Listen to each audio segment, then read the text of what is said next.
I finally get it, I declared. Get what? My sister asked. As I closed my eyes and took in a deep breath, I smiled and rolled to my side with the phone pressed to my ear. The sweetest memory had filtered into my mind. I'm finally beginning to understand why I've been single for so long, I said. Jolie laughed. Considering you seemed to be nice and cozy with Logan last night before I left Big Lou's, I'm not sure how to take that. Either he pointed out something that makes you think there's something wrong with you, or things went really well with Logan. And while I know that you're perfect, I'm inclined to believe it's the former that happened since you're calling me so early this morning. Something tells me that if things went well with Logan, you wouldn't be calling me this early in the morning. It's close to 11 o'clock. It's not that early, I argued. And you're wrong because things went really well with Logan. Well, if that's the case, why are you saying you understand why you've been single for so long? Tell me what happened, she demanded. After you left, he walked me to the back of the saloon and pinned me against the wall. Then he kissed me, senseless, I shared.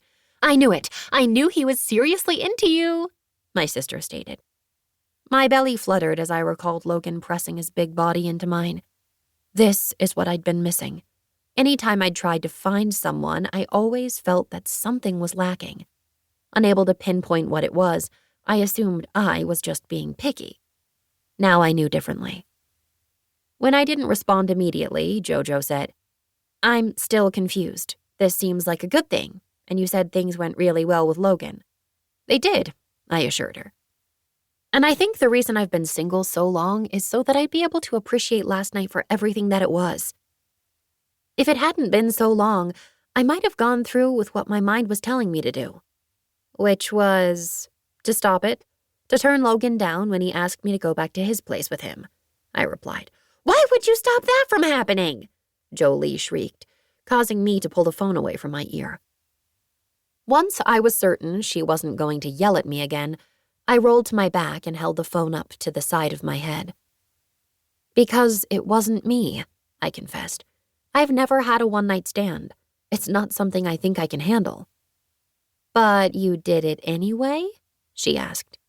There wasn't any judgment in her tone. She was simply confirming the details of last night. Yes, and I can honestly say the only reason I could was because it was Logan, I said. As much as I struggled with going through with it, I also couldn't deny myself, and I'm glad I didn't. He's incredible, sissy. I've never felt anything like this with anyone else. What do you mean you haven't felt like this with anyone? She wondered. This was the reason I originally called my sister. Not only was she family, she was my best friend. I couldn't have asked for anyone better to call my sister. And considering she'd just recently found love herself, after having been in a similar mindset as I had been in not more than 12 hours ago, I knew she would understand and appreciate what I was feeling right now. I don't quite understand it myself, I started.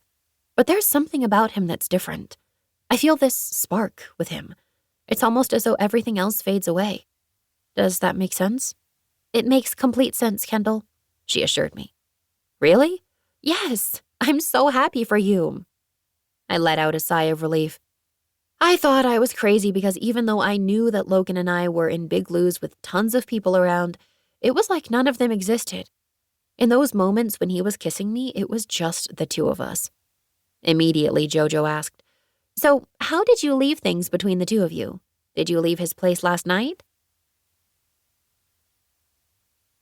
To keep listening to this audiobook, I've left you a link in the description so you can do it, at no cost thanks to Audible's 30-day free trial.